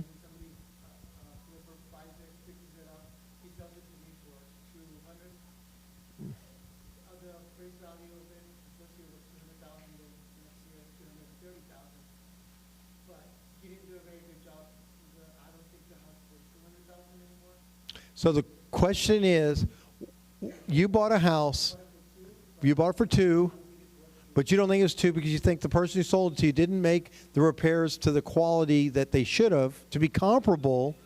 And so your response would be, I bought it, I didn't get a fair shake, I didn't get a good inspection, maybe they didn't disclose things, but even without accusing anybody of any fraud, without accusing anybody of any incompetence, like the case I just told you about Mr. and Mrs. Rivera, they were $240.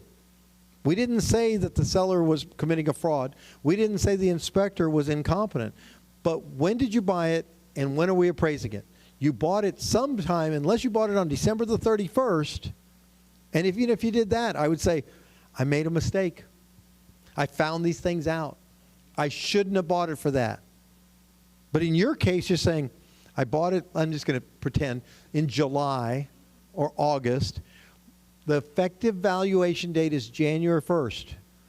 So by January 1st, you discovered all these things. And that's why your value should go down. That's the question I have. It's a myth that when you have to buy it at a certain price, you cannot go lower than that. Yeah, that is an absolute myth. I just gave you my testimony that the Rivettas just last week, who bought it for $240 in March of 2020, that by 2021, yes, the county's going to say, you bought it for $240, well, then we'll put it on the rolls at $240. And we said, but you know what? There's a lot of problems, and we got it down to $180. Sure. All right, I got a question from online that's along the same lines. This is Dina's question. If we bought a property at the end of December, can we use the purchase price to fight the appraisal? So now Dina has the opposite situation. She's saying, we bought it at this price. That should be the number. I can tell you, in my experience, most counties, they're going to say, sure. Because why? 5,000 accounts? Absolutely. Let's just close the deal, move on. Mrs. Johnson, I wish she was listening. You know, I love to tell these. It's all these stories are personal for me. So I appreciate that you understand my politically incorrect humor. Okay, but here's one you might enjoy. So Mrs. Johnson, she is works for an East Side church in San Antonio. She doesn't have a big income. She bought a home for $200,000 approximately. They said the house was worth $250,000. She says, "How much are you going to charge me? I need your help." I said, "Well, Ms. Johnson, I don't know how to charge you. I did it for free. I just want to see that you get treated right. Give me the settlement statement." And she gave me the settlement statement. So we called the county. We set up a hearing. I said, this may be the fastest case you ever have. Now, she's anxious because they've already jacked her taxes up through her escrow about $1,200, $100 a month. And we gave him the settlement statement. I said, "Sir, she bought it for $200,000. He said, "Well, I just have a few questions from Ms. Johnson. May I ask her?" He said, "Sure, ask her." "Did you buy it at a foreclosure?" "No." "Did you buy it from a relative?" "No." "No." "Was it a disguised discount?" "No." She bought it for $200,000. So we closed the file right there. They knocked it down to $200,000. So she says, "Mr. Berlanga, what do I owe you?" I said, "Ma'am," I said, "you tell your pastor that black taxes matter, and that's all that this white Mexican wants to make sure you're taken care of." I mean, I love helping people understand that if she should not have been taxed at $250,000, but she had to go in there with a settlement statement. And so if the settlement statement makes your case, then great. If it doesn't make your case, all I'm saying is don't feel locked in. Don't put limits on the process that you can get. Do you have another question? Yes, ma'am.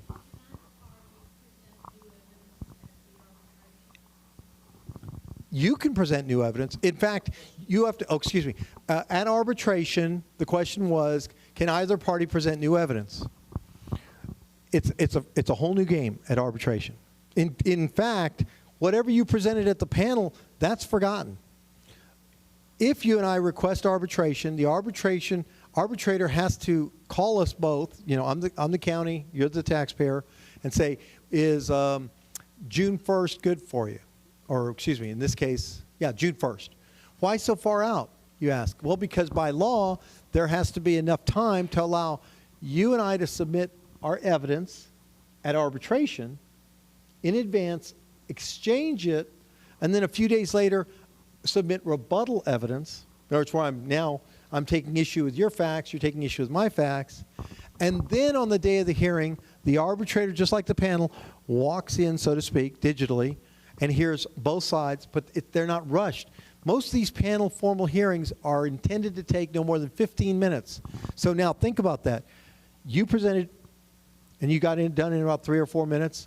then I go 3 or 4 minutes, then you respond in 3 or 4 minutes, because they're saying they're trying to get us out of there in 15 minutes. It's drive-through justice.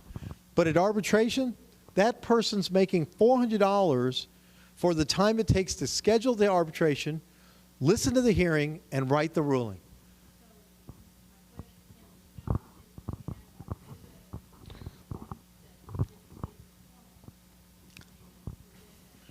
They can at the arbitration, but they generally don't. They generally are overworked still, and they're coming back with the same evidence, and they're not even, in my experience, even prepared when you're presenting the same evidence, just with more conviction. It's just been my experience that sometimes they even prepared. They know Mike Berlanga is going to say what I'm going to say. I just say it with a lot of charm. That, you know, the panel didn't get it. I'm sorry, Mr. Arbitrator. Glad to be in front of you. Thank you for what you do, Mr. Arbitrator. I didn't know about this process. I'm so glad that we have another chance. Does that work for you? Ma'am first, then the gentleman behind you, I think. On the community where I'm at, a lot of people couldn't come here that are 65 and under. Mm-hmm. But they had a lot of questions about, especially, you know, they freeze that or that. But why are their taxes increasing? Is it saying that they pay us? No. First of all, the question is, if you're over 65, why are my taxes increasing? I thought there was a freeze. I thought I was exempt. Well, the combination of exemptions and freezes based on each taxing jurisdiction varies. So I can only speak to it in generalities. I can't speak specifically to that community. You're welcome to send me a sample, but I will tell you this much. The over 65 freeze on values for school districts is what is commonly put out there. I'm 62. I don't have any children. Why not 62? I mean, why not 60? I don't know when, you know, why don't then we tax the grandparents till they're 100? There's no rhyme or reason. But I don't go down that trail about funding public education efficiently per Article 7. We're not doing it, but we certainly have played this game for the sake of our votes of, well, for you 65-year-olds got nothing else to do but vote, well, we're going to give you a little, as we say in Spanish, pelon. We're going to give you a little appetizer, you know? So we're going to freeze it. And then you got to go through this matrix of, but the city and county doesn't, they give us an exemption. In fact, they're all bragging. This year, you know, we didn't raise the rates. I don't even know your politics, but I know the rhetoric. We lowered the rate. We went from 0.5 to 0.49999. We lowered your rate because they know the value went up. The value went up in part because this comptroller issues property value studies to the school districts saying, you need to get the value up so we don't have to give you as much. But if the value goes up by the appraiser for the school district, it applies to all the other values upon which the rates are applied. And not 65-year-olds don't enjoy necessarily freezes of value from city taxes or hospital districts or counties. So this combination of exemptions and freezes is what is causing us to have indigestion. It's confusing that I need another hour and I need to prepare each community a presentation if I was just to go through that little matrix. But in general, you know, yes, there is some benefit, but absolutely there's no limit. There's still a growth. There's no absolute cap unless you're disabled, veteran, and maybe even and you're completely exempt.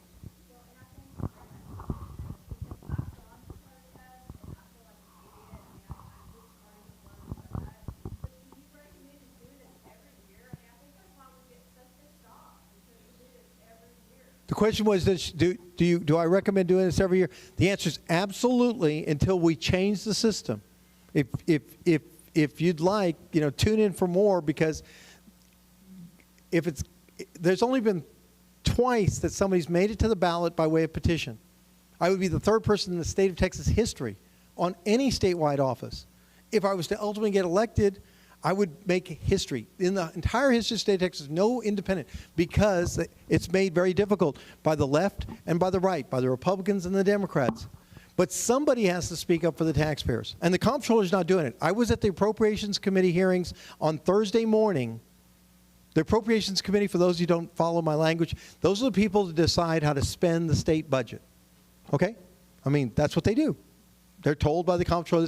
You would think the comptroller would be there to say, maybe there's a better way to have a budget.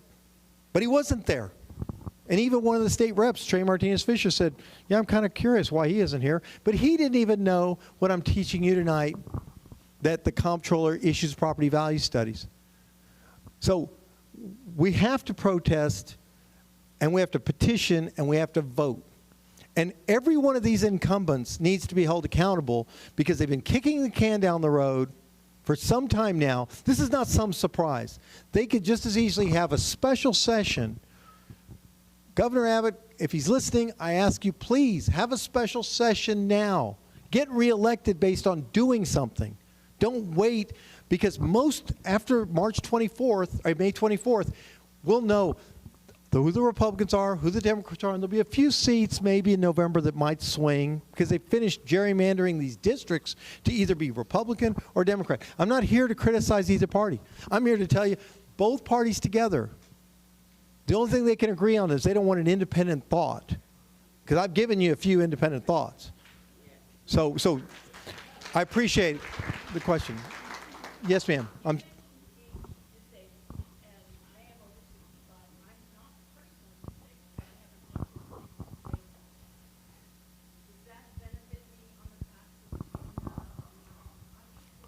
For sympathy and empathy, yes, but as far as I can't speak specifically because they keep trying to carve out more and more ways to as legislators, I'm not a legislator, to be friendly to that community, okay?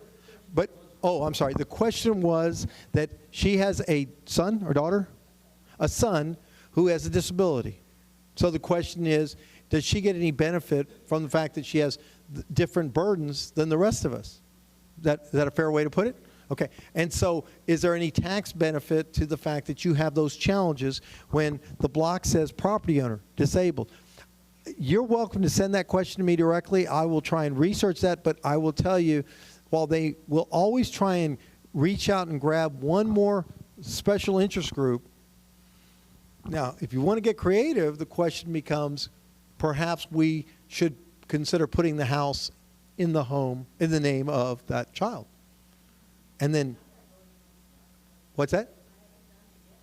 Well, maybe it's a planning idea to see if we can take advantage of those circumstances with an option to purchase it back at your discretion. Well, he passes on the tax breaks, so to speak. So that may be a strategy, but the sad part is that look at the complexity of what we're having to consider when we could just fund the state's responsibility to fund education from the general fund, from the sales tax. I'm not a proponent for income tax. I'm a proponent for eliminating, at the minimal, the school property tax. And if I did that, I'd cut your burden in half. I'd cut your burden in half, because that's more than half is from that. Before I get to you, yes, sir.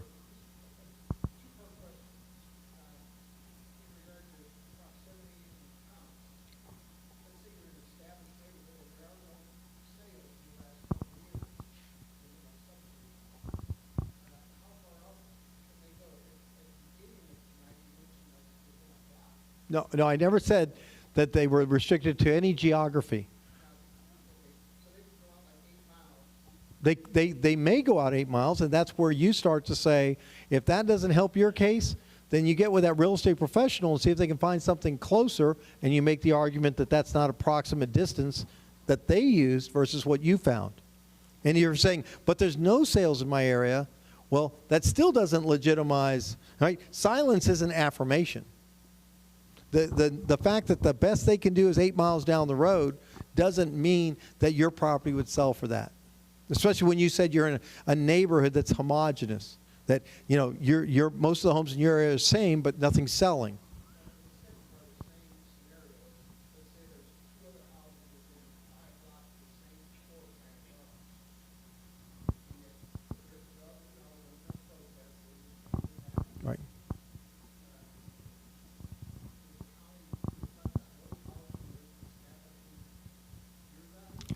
there's 3 points of evidence. The question was, what about those homes that are like mine, that they are taxing at a lower amount, I hope, or higher? If it's higher, what do we say? Just ignore it. You know, I say, well, I literally practice this. If you were to talk about the equity of being compared to properties that were not sold and are being valued by the government, that we know empirically, because you came to the seminar, that 80% of the time weren't protested, I will not dignify that comparison. Right? I mean, if you want to commit a crime and you want to commit a crime and nobody knows you committed a crime, that doesn't mean that I think that committing a crime is okay. Right? So that's where I tell you 80% of your neighbors typically have not protested. If they're not protesting, unless their values are lower, then you want to use the equity argument. You can't tax me higher than my neighbors, but if they're higher and they're using those against you and they weren't sold, well, the fact that they didn't protest doesn't legitimize that you're raising me up to their level. Does that make sense? Am I still not?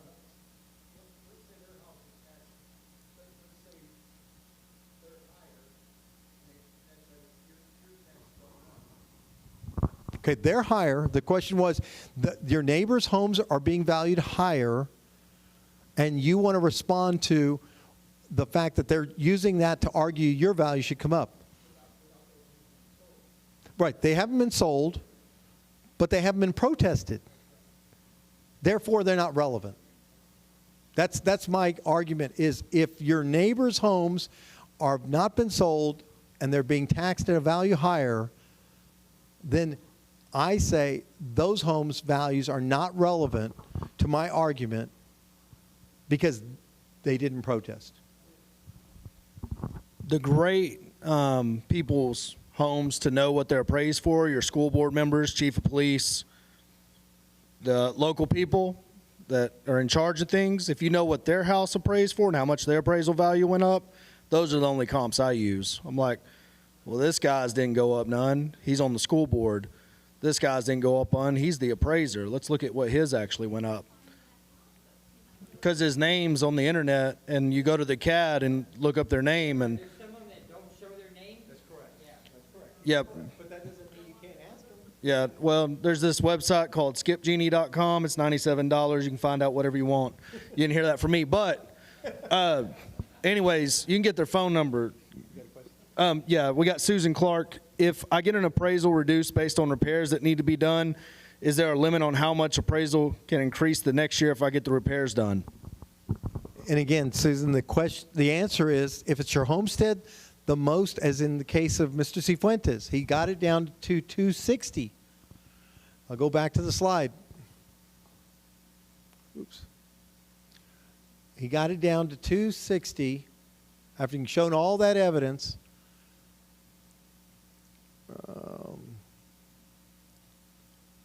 So right there, he's at 260. The most it could go up, because it's his homestead, is 10%. So 260 could only go up to 286 whether he had made the repairs or not. Susan says, I made the repairs. She's Mr. Cifuentes. She fixed everything. He didn't even make them, and they still jacked his value up from 260 to 361. But look, for tax purposes, it could only go from 260 to 286. Yes, sir. First. I just have a quick question about homestead exemption, something that hasn't been discussed. Yes, sir. Very much. My wife and I own a home. We purchased a home 6 houses down from us for our daughter and grandson. Is there any relief that we can get? I bought the house because she wasn't financially able to purchase it.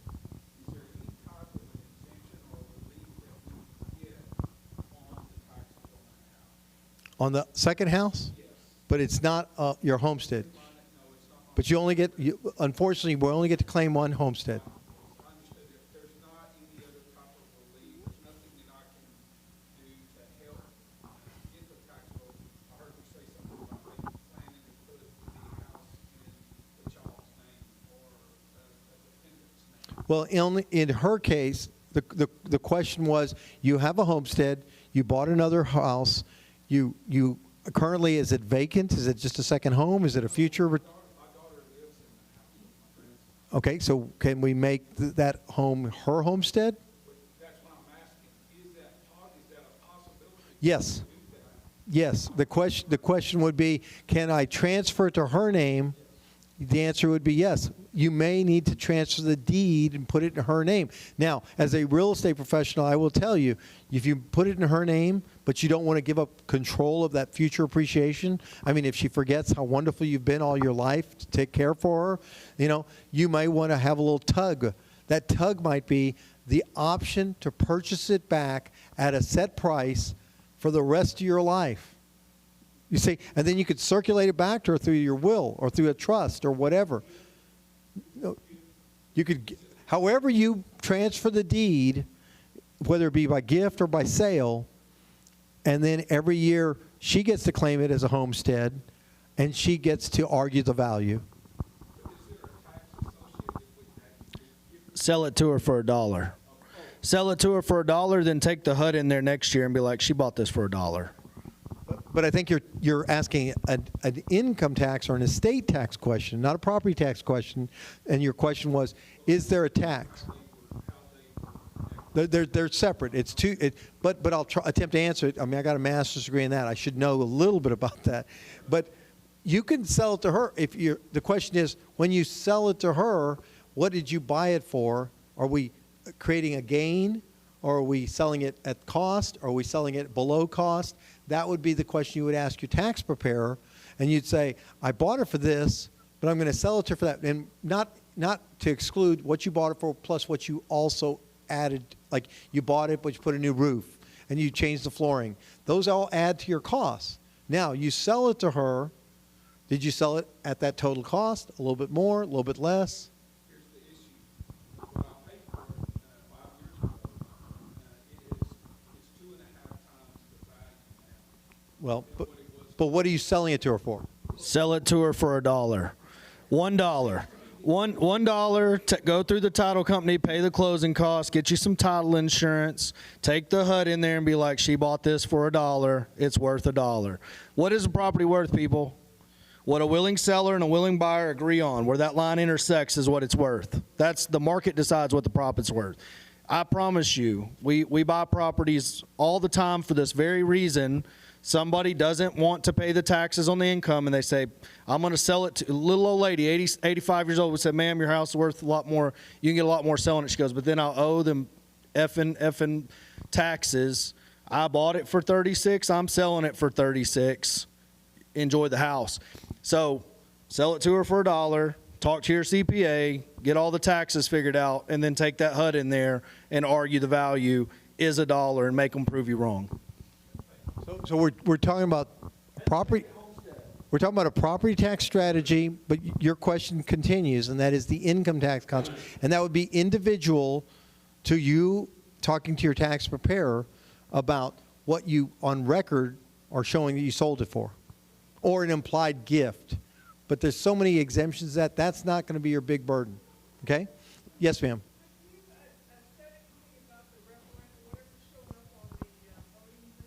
The Proposition 1 and 2. No, I didn't, and I apologize, but I can tell you that you can almost vote for them just so that they can feel good that they think they're listening to you. I mean, it's like the Republicans had on their 75 or 85% said we want to replace property taxes over a period of time with some other form of sales tax. So everybody voted for it, and that doesn't mean they're obligated to do anything with it. I got a soapbox on this one. Who here is in rural Texas? I'm in rural Texas, okay? If they try to move it over to a sales tax, we will be begging Austin and Dallas for money to fund our counties for the rest of forever. Property taxes do suck, but at least they fund locally based on what's going on locally. Does that make sense? Sales tax, my little hometown doesn't sell enough of anything to fund our county. And everybody comes to Waco to shop anyway. So Waco just get rich off our county, and then we'll be begging to try to get it back. So while property tax reform is the answer, this sales tax baloney ain't it. And again, we're lumping all taxes into one conversation. I think, hold on, was there, back there,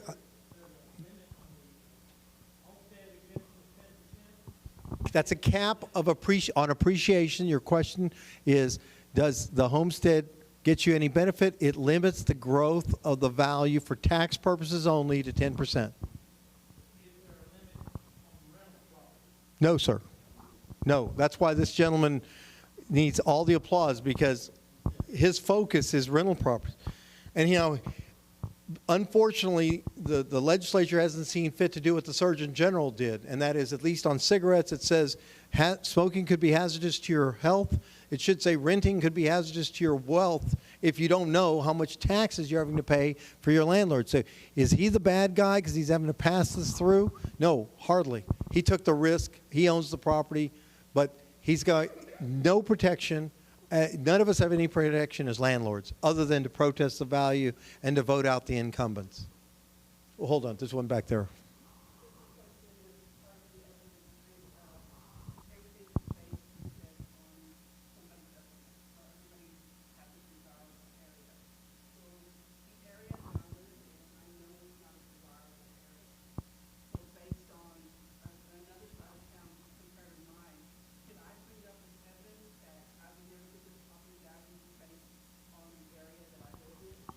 The question is my property, which is not in the highest valued area, should it be compared to anything outside the area? The answer is no. It should be compared to like type properties and like proximity to the area. And we've got different square footages of our land. We have different sizes of our property. Maybe yours is only 3/4 brick, and maybe the other areas are.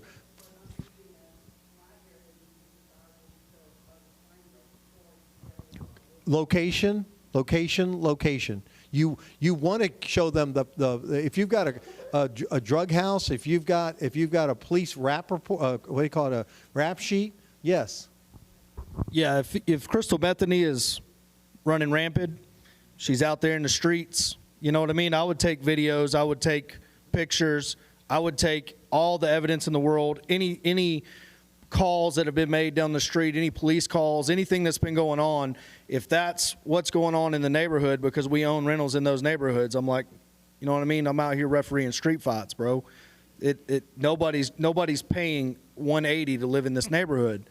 So if that's what's going on, then you got to just show it, as well as the condition of the property. But they know that. Once you bring that to their attention, they'll understand.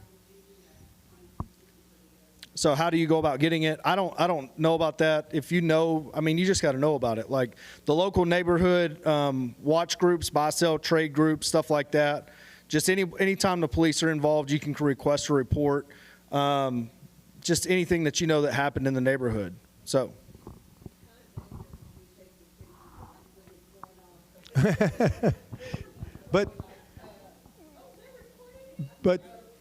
But this gentleman, the one I told you about that had the manufacturing plant for a hospital and hotel in it, literally the police had come to his property to keep surveillance over the drug house across the way. You don't think that helped our case when we're like, well, the panel must have been asleep because, and literally the appraiser, when I brought up the fact that we had a rap sheet, we called the police and said, could you give us the crime in the neighborhood? They've got police reports. They've got to have that recorded. You can probably, I call it a rap sheet, but you can ask your law enforcement, your county and your city, say, do y'all have it? Can you give me some back? And they'll probably give you. They certainly have nothing to hide. They want to show you they're aware and they're protecting and they've responded to calls, theft, burglaries, assaults, homicides, drug dealing. But the panel may be quiet. They may not have gotten it. In his case, they didn't get it. Remember, 3.3 to 3.1 million. Then we filed a lawsuit, and before we ever saw a courthouse, they lowered it to 1.6 million. Because when I said, well, here's the rap sheet, I literally did what he's saying and what I'm saying you can probably get and at least ask. And I said, look at all this. He said, well, there's crime everywhere. The appraiser, right? You know, the hallowed appraiser. There's crime. That was his response. I said, no. I know there's crime everywhere, but This man's location is in far west Bexar County, and we're being compared to another manufacturing plant in another part of town, and another one over in another part of town, and those are safer neighborhoods. So even though we have barbed wire around the property and we got security cameras, if this property was ever to be sold, it would not bring the same value as the one in the other area. Like kind, like location, like crime, okay? Well, I want to make sure I'm working from the back forward because I think we're running out of questions. Anybody else back there that we're missing? No? Okay. Do you see any benefit of going to the different municipalities, the city, the county, the school district, the MCC, and talk about the rates? Yes, yes. It's just, The breakdown? the question is, do I see any value to going to these cities, counties, schools, and talking about the rate? I think now more than ever. I made fun earlier. I've truly followed as a candidate a county commissioner who was related to the county judge, and here it was. You know, we just had breaking news. We just lowered the rate, and rah rah, and then he puts the microphone down, and everybody's, oh yes, we're voting for you because you're our favorite Republican, and that we couldn't find anybody else. And I followed him up, and I said, what he didn't tell you in lowering the rate 0.1% is that we've more than made up for it because the values have gone up. So you need to come away from this collectively to encourage people to show up when they're going to vote on the rates and say, look, I don't need Mike the CPA to tell me what's pretty obvious. Your revenues are up because our values are up, and for the 80% or 70 or whatever it is that didn't protest, you're getting plenty of money from there. Give us a real reduction in rate. Give us higher exemptions, and stay within that 2.5% to 3.5% budget increase that the legislature allegedly with SB2 and HB3 were going to give us some reform and relief. I don't know who your state senator is. I don't care. I don't know who your House representative is, and I don't care. I've worked in that legislature 10 years ago, and all I know is they came away from it with name recognition and claiming that 2 years ago, we've got your relief. Well, if you had so much relief, what are you doing here? I mean, you know, that's a better places to be. But I appreciate that you've been a great audience. I hope that those that are watching on the live stream got something out of it. One last question. The county appraiser, that is a paid position. That's correct. Not someone that's elected and appointed by The County Appraisal District Board of Directors, which consists of, the question is, how do we get a chief appraiser? I mean, I showed you the picture of ours. He was hired 18 years ago. It's a great question to end on. He was hired 18 years ago, and I will tell you, and I hope he's listening because he has no idea how much I appreciate him. Wow, you heard it from, I appreciate him because over 18 years he's realized legislature's not doing anything. The residential people carry the burden. The business district can hire lawyers to argue the value of the tall buildings or the industrial plants. And the comptroller is not stepping in and saying, look, we'll take the commercial appraisals off your back because we've got the staff to deal with the lawsuits that those people can my big clients, they could hire lawyers. I do better than that. And I'll tell you the case. An apartment complex, if you've been to San Antonio, you know where the Boots are, North Star Mall? Okay, if you don't, then you haven't been to San Antonio. But at North Star Mall, one of our favorite shopping centers, there's 2 big Boots. In that same neighborhood, it's declining. Most of the apartments are low-income housing, affordable housing. One of the apartments is used as a boarding home. Okay? So the first year, they didn't know me. They filed a protest. The biggest company in the world represented them. I don't want to name their name, but they did sponsor a conference football championship. They're making so much money, nobody knew what, I mean, it wasn't like, you know, McDonald's, you know, it wasn't like Home Depot, the Home Depot champion. So they sponsored this game, but they told that client, well, if you don't like what the panel said, you should file a lawsuit. So they did. The following year, because I knew them by another investment, they protested. They got it down from 3.3 to 3.15. And they said, well, you need to file a lawsuit. We haven't settled the prior year's lawsuit, but you should file another one.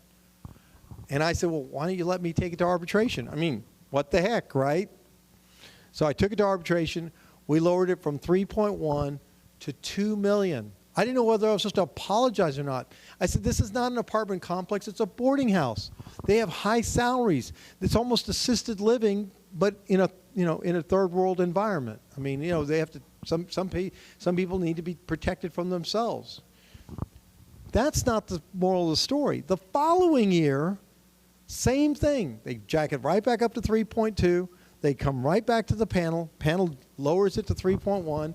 I said, hey, you remember last year when I saved you $28,000 and you paid me 25%? We were both happy. Let's see if we can do it again. So this year, that particular year, we filed for arbitration. And remember what I told you about get the arbitrator from not in the county? I guess I forgot to check that block. I could have had a V8, right? So they assigned it to an arbitrator from Bexar County. And guess who the arbitrator was? It was the prior chief appraiser from 20 years ago. Now you figure he's probably pretty friendly to the government, wouldn't you say? I mean, he worked there. He gave me the same value. I mean, if there isn't a God, I don't know what else story to. We went from 3 million to 2 million, 2 years in a row by going to arbitration, even in front of a chief appraiser. So back to how we get to the chief appraisers. They are hired by the board of directors for the county appraisal district, who all represent taxing jurisdictions. We might as well have the roosters, guarding the hen house. We're not electing these people at large. We're not electing the chief appraiser at large. It's a broken system. That the legislature knows, and if you don't protest, and if you don't tell your state rep and state senator that you now are done with this broken system, they're not going to fix it. They don't get paid enough to meet more than 6 months every 2 years. I know. I've seen the budget. I worked for one. So I understand they're not paid much. But then don't run for the office if you don't want to do the job. Okay? But right now, the only job we're seeing is that you're sitting here when we should all be at home with our friends, our family, or in worship. I appreciate this more than you know. Bless you. I mean, I don't know you for having the courage and the commitment. This man is the reason we're here. So please stay in touch. You've got all their contact information. We'll be happy to make sure you know that it's on live stream. If you reach out to me, please, I'd appreciate the support and the petition. I'm not worried about getting elected. I'm 62. I mean, this is not my political ambition. The silence is deafening, and y'all's. My passion for this subject obviously leads me to say maybe we can have a voice at the table. Bless all of you. Thank y'all for coming out.